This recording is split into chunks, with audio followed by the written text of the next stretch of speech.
Hey guys, Matt with the Mad Catter. Okay, today I'm going to do a video and try and answer some questions that I've gotten through my different social media accounts and YouTube at times about why I started this channel. So I'll kind of start from the beginning and we'll try and keep this as short as possible, probably a 20-30 minute video. But if you're interested on why I do this and how I got started doing it, stick around because I'm probably going to cover some of the questions that have been asked me.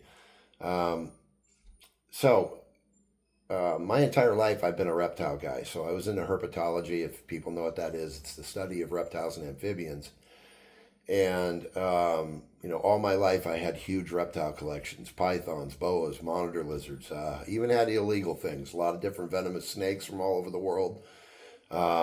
My apartments and my houses, wherever I've lived, have always been floor to ceiling cages. Even the garages would have giant rat breeding racks so I could produce my own food for my animals. It was something I was very passionate about. And about 11 years ago, Jackie and I got together and moved in together. And we've known each other since the mid 1990s. So we've been friends for a long time.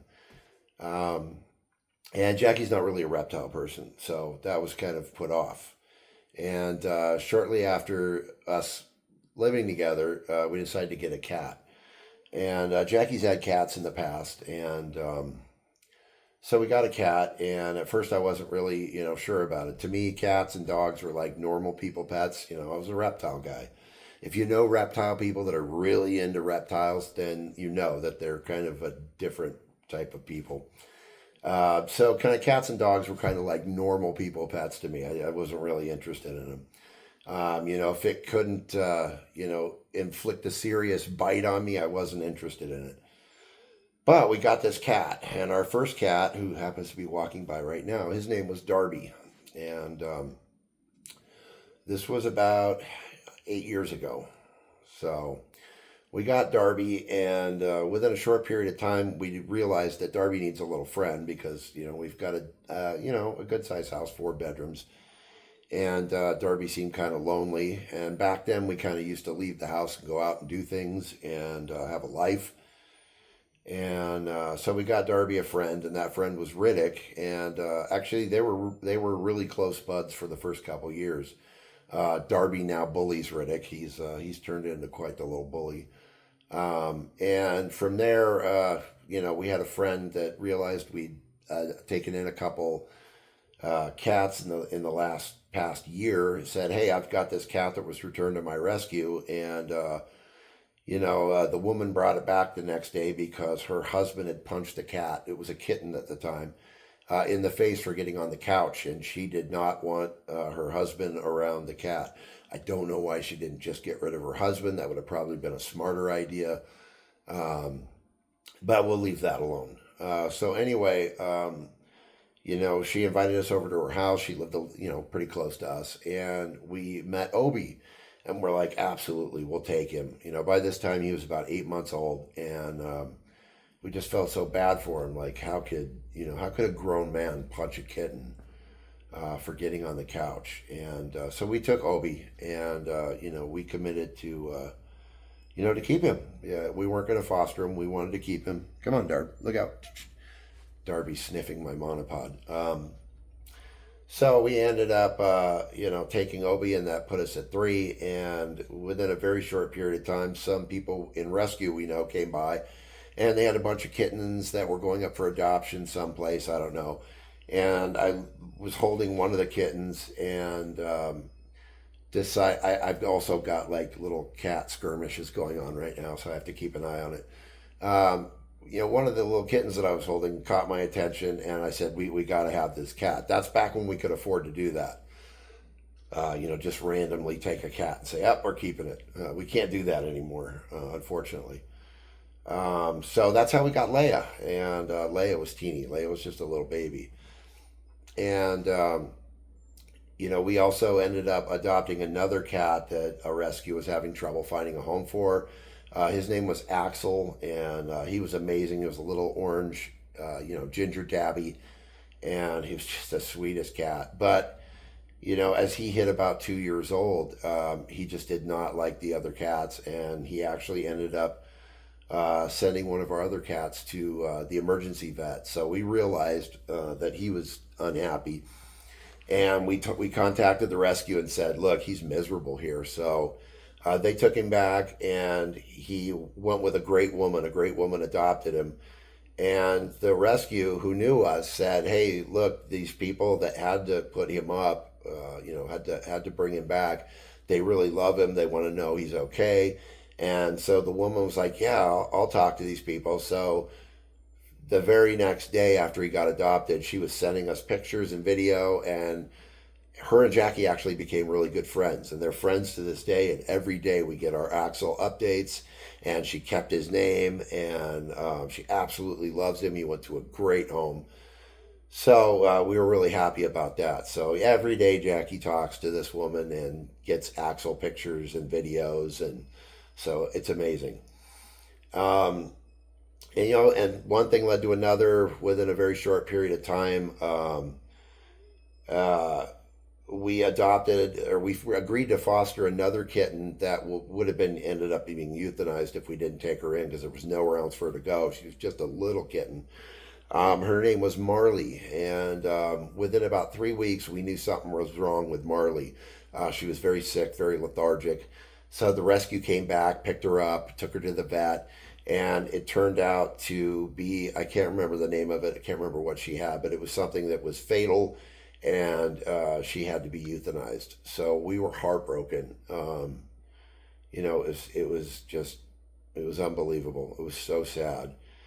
And less than a month later, Jackie, who at the time was volunteering for the same rescue that she volunteers for now, she was doing adoptions at a PetSmart. She would do the adoptions there where they take the cats into PetSmart and adopt the cats out. And she came home with another cat, one of three kittens that was found in a house fire laying under their dead mother's body. And the fireman had saved them. Unfortunately, they couldn't save the mother. She had expired from smoke inhalation. But years ago, I was in a fire back in 1999, an apartment fire, and I sustained a lot of lung damage. I'll get into that later, but on top of that, I also have been diagnosed with COPD, restrictive lung disease. I've had lifelong asthma. So as you guys can see from my breathing, my lungs are in really bad shape. I was diagnosed several years ago with chronic lung disease. So, but anyway, she brought this cat home because it was a survivor of a fire. That cat we named Marvel. So that's how we got Marvel. Her name originally was Ash because she was found in a house fire, and she was gray. But that's how we ended up with Marvel. And within another short period of time, or a month or so, I got a call from Jackie, who was out late one night, like, I don't know, 8 o'clock, 9 o'clock at night, doing adoptions at PetSmart again. And she said, "I'm bringing home another cat." And I was not happy about it. I think this would have made like number 6 or 7 cats. And we were starting to get to the point where, I was a lot of cats. And anyway, I woke up the next morning, came out to the living room, and there was this little tiny cat that looked like, it had fallen from the top of a tree and hit every branch on the way down. It had its whiskers cut. It was singed. Part of its tip of its tail was missing. It was drooling. It had infected teeth. It basically looked like it was dying.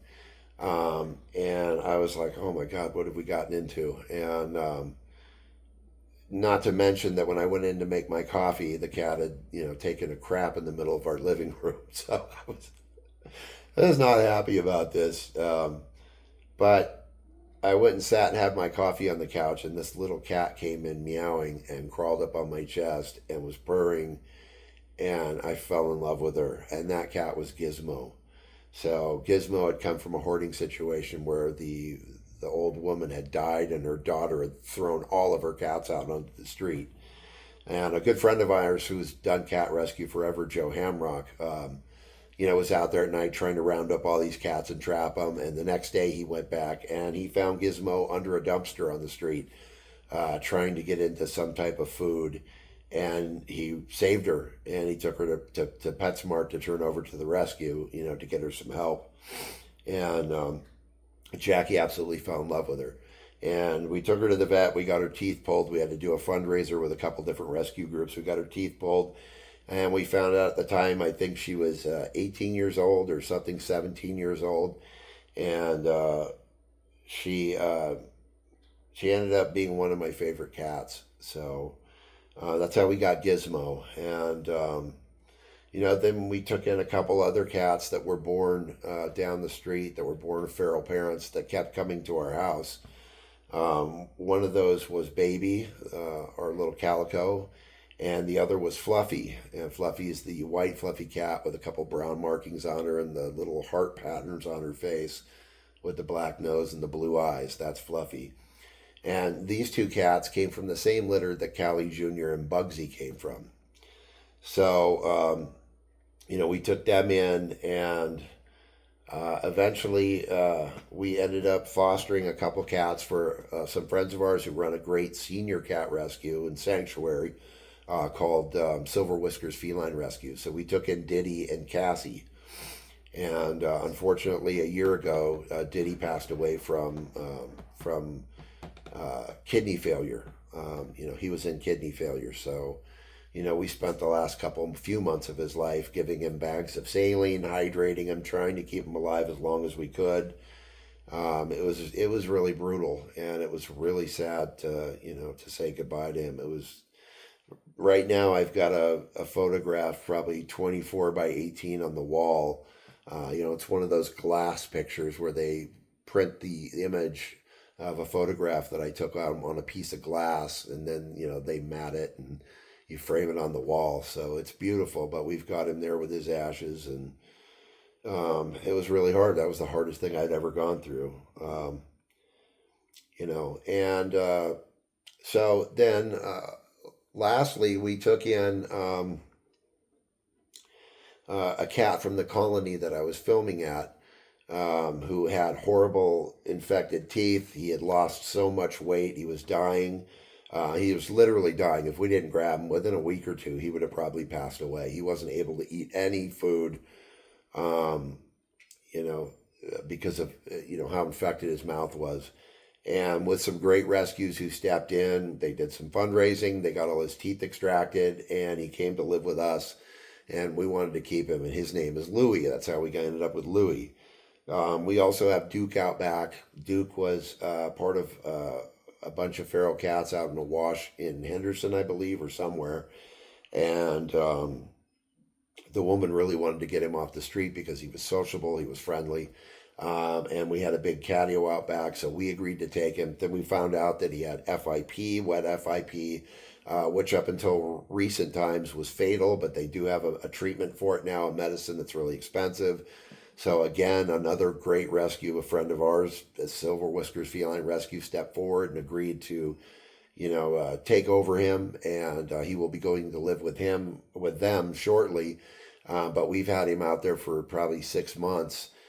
He went through all his FIP treatment, and he was cleared a month ago or a month and a half ago, but they needed a 90-day observation period or something to make sure it didn't return. And so we've been weighing him every week. We've been looking after him, and he hasn't lost any weight. He hasn't returned any of the symptoms. So hopefully in the next couple of weeks, he'll be going to live with that rescue for the remainder of his life, and he'll have a much better life. So that's the story of how we got our cats. Also, we got Duchess. Duchess we got some years ago, 6 years ago. A friend of ours who had a rescue at the time,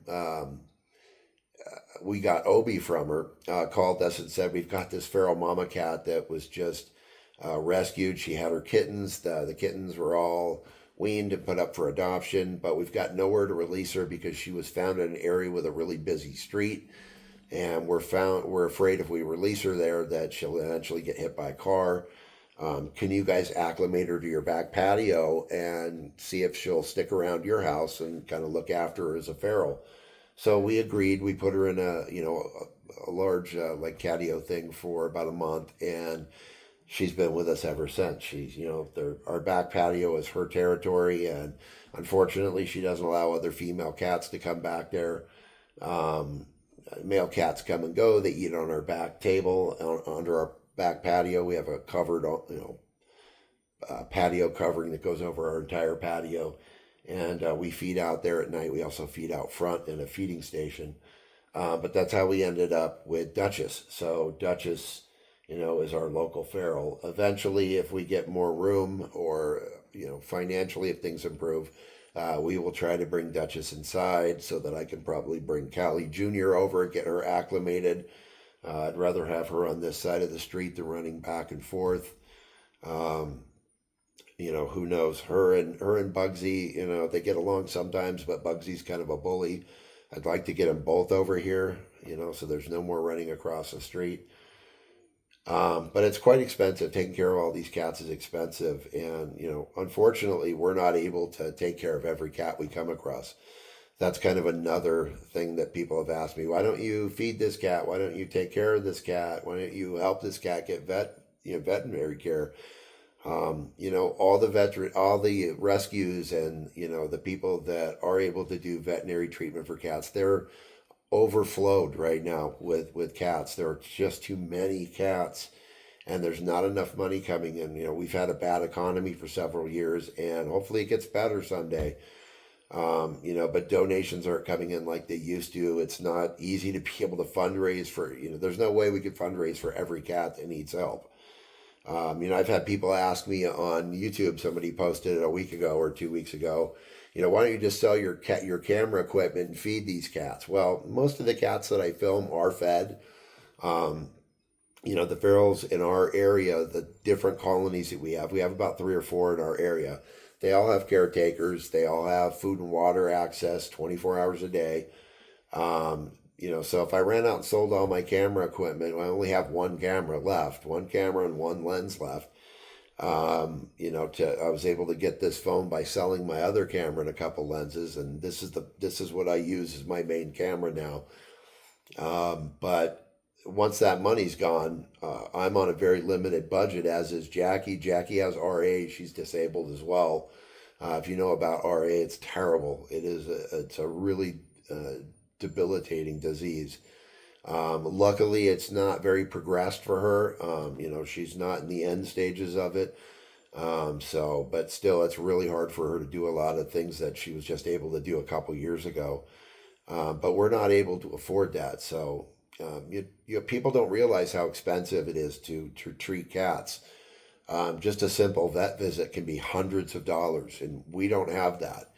And like I mentioned in another video, in December, we had our heater air conditioning unit go out, and I had to go to my family and beg my family to be co-signer, because I have no credit. I was a tattoo artist most of my life, under the table.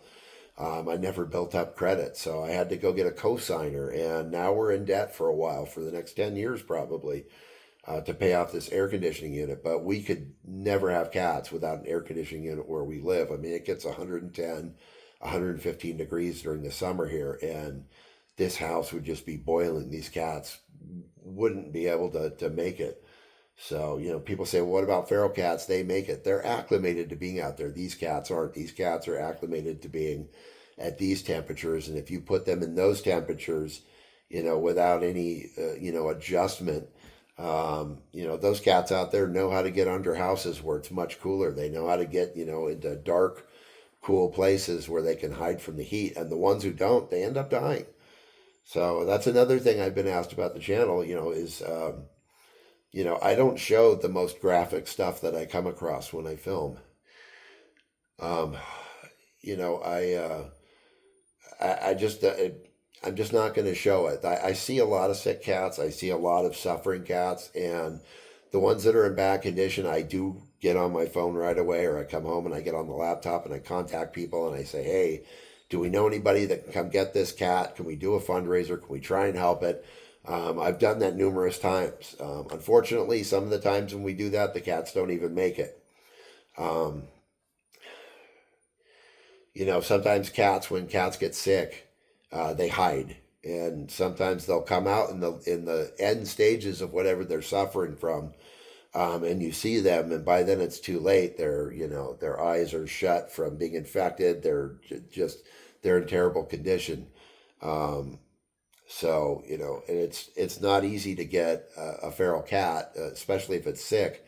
You have to trap them, and if they're sick with some kind of respiratory or something, they can't smell, they're not eating. No reason for them to go in a trap if they can't smell the food. It's really difficult. We've had some great people in rescue show up with big nets. I think they're like, fishing nets when you scoop fish out of the water. They come with those. Sometimes they're able to run the cat down with that and get them in a net, then put them in a carrier. But there's so many cats out there that there's not enough people and there's not enough money. So, I would hope that people could understand that. I thought that by doing this channel, this is the best thing I could do to help try and spread awareness to people, to make people more aware of what these cats are going through and why spaying and neutering your cat is so important. If people would just spay and neuter their cats and not let them roam the neighborhood, not let them roam outdoors unsupervised, a lot of these cats that are born outside wouldn't be born outside and they wouldn't be suffering and dying really, really terrible deaths. There's just not enough money and not enough homes for all these cats. So hopefully with this channel, I can, reach people, maybe one person here, one person there, and, help them cultivate a little more compassion. And if they have cats and they haven't spayed or neutered their cats, hopefully that will be enough encouragement for them to get their cats fixed. Because it's a terrible situation, and the sad part about it, sorry, the absolutely tragic part of it is that the majority of it can be prevented with spaying and neutering. The majority of kittens that are born outdoors don't make it to adulthood. They end up catching respiratory infection, which is a terrible way to die. It's a long death. They basically end up starving or dying of pneumonia, like a pneumonia type symptoms. Flooded lungs, lots of fluid in the lungs. They're unable to breathe. Once their sinuses go and they can't smell food, they stop eating. A lot of times with cat eating is smell induced. They smell the food, and if they can't smell the food, these cats, they lose their appetite because they're so sick, and it's a long drawn out death. So by spaying and neutering our cats, we can prevent a lot of this. So people, please, if you have cats that aren't spayed and neutered, please spay and neuter your cats. So that's one of the big reasons for this channel for me is, hopefully that I can do some good. Even though I don't have the finances to go out and do a lot of good in the community and rescue these cats all and get them medical help and fix them and save them, maybe I can influence people to be a little more responsible with the cats that they do have and get them spayed and neutered. Also, spreading the word about TNR. TNR is where we go out into the community and we trap, neuter, and return, or we trap, spay, and return. We will go out to feral colonies or wherever there are cats outdoors, and we will get them fixed so that they can't keep multiplying out there. So it's very important. So that's my goals for the channel, is to help help spread this message out there to people and reach people. No, the channel isn't monetized. That's another thing that people ask a lot. I've had people in the past leave comments. You're only filming these cats for the money. You're only doing it because you're making money. Well, I'm not making any money. I'm not making money. This channel's not monetized. It's a really niche channel. Filming feral cats. It's not like this is a how to do it yourself channel where my videos get millions and millions of views. My shorts tend to get hundreds of views. Some of them get a few thousand views. But my long form videos tend to get, 50 views, 100 views, some cases 200. I have had some videos get thousands of views. In fact, my biggest video, I think, is 74,000 views, and it was just a video of Leia. So, it's definitely not for the money. In the last 5 years, we've gone from actually being able to afford these cats and have money left over We set money aside for emergency vets and stuff like that. With the way the economy's been over the last 4 years or so, 5 years, and with our air conditioning now, with our payments to the air conditioning, we can't afford it anymore. We can't take in more cats. There's nothing that we can do. The only thing I can do when I come across cats that need help is make phone calls and contact people and say, this is where the cat is. I can take you there. If we can, get a fundraiser organized to help that cat, then definitely I'm going to do it. But there's just not enough money out there, and there's not enough people willing to do this stuff to help all the cats. So I hope that answers some of your questions. That's Louie. Louie likes walking around the house just screaming. Um, hopefully this channel will have an impact with people. So that's kind of how I got started with this. That's how this channel started. It was more of an accident. I kind of needed space. I began going out filming because of my medical diagnosis. My doctor said that I really needed to exercise, and it was important for my lungs to exercise my lungs as much as I could. You guys, I'm on a bunch of inhalers. I'm on special medication, that treats my lung disease. But exercise is also another part of that. According to my doctor, that you really have to keep active and moving to keep your lungs healthy. So, I started off with an exercise bike. That didn't work. I'd be on it for 30 seconds and I'd have to go do a breathing treatment. I couldn't breathe. So I quickly realized that, working out on an exercise machine isn't going to help.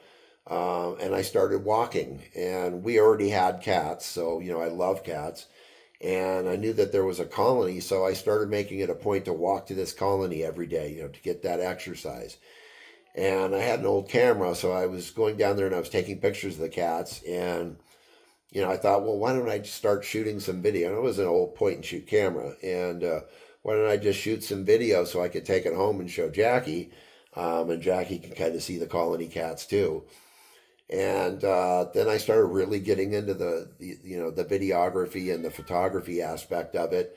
And luckily, I got some help from family, and I was able to get some decent cameras and a few lenses, and I really got into it. And so that's how it got started. And I started posting on YouTube because I had the channel. It was an empty channel.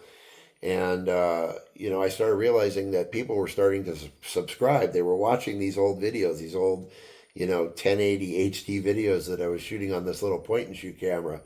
And people were leaving really nice comments. So, as I upgraded my equipment, luckily I had the support of a good family. They wanted to see me do this and pursue this. I started realizing, wow, this is a good way for me to kind of get a message out. And so I started thinking, what's the most important thing that I could do with this channel? And that was mainly the message of, spaying and neutering your cats, but also helping people to be more aware about feral cats. So that's kind of how this started. And now we're at 3,500 something subscribers. I'm going to keep going with it. I enjoy this. There are people that think, I do it for the money, but for the last 2 years, there's no money in running a YouTube channel about feral cats when you don't, have monetization, when you're not qualified for that. I don't have enough watch hours in a year period of time, and I don't have enough short views by a long shot. So I think I have like a million short views or something. I'm not sure what it is, but it's like, I don't know, 50 million in a year. I don't know. I'd have to check and look at what the requirements are, but it's something, and I'm far from it.